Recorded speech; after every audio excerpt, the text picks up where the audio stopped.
భక్తివర్ణ ప్రేక్షకులకి శుభోదయం. 23/2024 స్వస్తి శ్రీ చాంద్రమానం స్వభకృతనామ సంవత్సరం ఉత్తరాయణం శశర ఋతువు పాల్గొన మాస శుక్లపక్ష ఏకాదశి బుధవారం.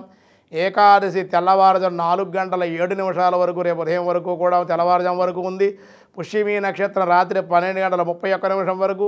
వర్జ్యం ఉదయం 7:28 నుండి 9:10 వరకు. దుర్ముహూర్తం ఉదయం 11:43 నుండి 12:31 వరకు. సూర్యోదయం 6:06, సూర్యాస్తమయం 6:11. అమృత గడియలు సాయంత్రం 5:41 నుండి 7:23 వరకు. రాహుకాలం మధ్యాహ్నం 12 నుండి 1:30 వరకు. శుభ సమయం ఉదయం 6 నుండి 7 వరకు. మధ్యాహ్నం 3 నుండి 4:20 వరకు శుభ సమయం. అతిగండ యోగం రాత్రి 7:04, వని మధ్యాహ్నం 3:35, భద్రకరణం తెల్లవారుజాము 4:07. ఈరోజు ఏకాదశి బుధవారం కావడం, అందులో కోరుకొండ ఏకాదశి కావడం, లక్ష్మీ నారసింహ క్షేత్రాల్లో ఇవాళ స్వామివారి కళ్యాణాలు చాలా ఆనందకరంగా కోలాహలంగా జరుగుతాయి.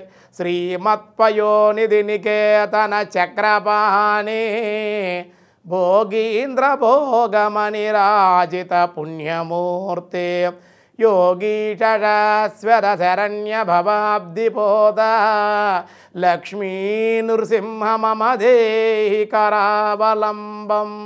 లక్ష్మీనారాయణ స్తుతించడం, ఆరాధించడం, శత్రునాశనం జరుగుతుంది, గ్రహదోషాలు దొరుకుతాయి, సర్వరోగాలు పరిహారం. అనేక నారసింహ క్షేత్రాల్లో ప్రధానమైనటువంటి నారసింహ కోరుకొండ ఉండి రాజమండ్రి దగ్గర ఆ కోరుకొండలో స్వామివారి లక్ష్మీ నారసింహస్వామి విశేషమైన పంచ బ్రహ్మోత్సవాలు విశేషంగా స్వామివారి విశేషంగా జరుగుతాయి. నారసింహ క్షేత్రాలు దర్శనం చేయడం, స్వామిని ఆరాధించడం, ఏకాది ఉపవాసించడం ఇవన్నీ కూడా చేస్తే అన్ని విధాలుగా యోగ్యం. దినారంభ చక్రాన్ని బట్టి ఈరోజు మేష, వృషభ, మిథున, కర్కాటక రాశి వారికి చాలా అనుకూలంగా ఉంది. సింహ, కన్య, తుల, వృశ్చిక రాశి వారికి మిశ్రమంగా ఉంది.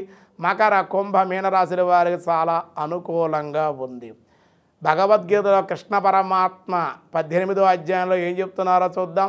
పార్థాయ ప్రతిబోధితాం భగవతాం నారాయణేన స్వయం వ్యాసేనాగ్రదిత పురాణ మునినాం మధ్యే మహాభారతం అద్వైతామృత పరిషిణీం భగవతేమష్టాదశాధ్యాయిని అంబా త్వామనుసందధామి భగవద్గీతే భావద్వేషిణి యత్ కృతపదే కస్మిన్ కార్యే సక్తమహేతుకం ఆత్మాద్వర్ధవధాల్పం అల్పంచ తత్వం సమాముదాహృతం అంటున్నారు. ఓ అర్జున, అంతేకాదయ్యా, ప్రకృతి కార్యమైనటువంటి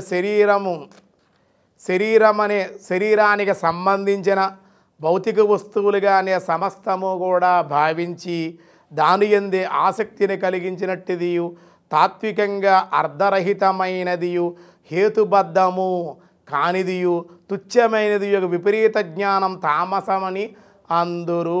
జ్ఞానాలలో కూడా ఏ విధమైన జ్ఞానం కలిగి ఉంటాడో వాడు కూడా ఆ గుణాలను బట్టి కూడా వాడికి జ్ఞానం ఏ స్థితిలో ఉందో కూడా తెలుస్తూ ఉంటుంది. అటువంటి స్థితిని కృష్ణ పరమాత్మ సాత్విక జ్ఞానం కలిగినటువంటి వాడు ఎలా ఉంటాడు, రాజస జ్ఞానం కలిగినటువంటి వాడు ఎలా ఉంటాడు, తామస జ్ఞానం కలిగినటువంటి వాడు ఎలా ఉంటాడనే వివరాలన్నీ కూడా తెలియజేస్తూ ఉన్నారు. మిగతా విషయాలు రేపు చూద్దాం. ఈరోజు స్వస్తి.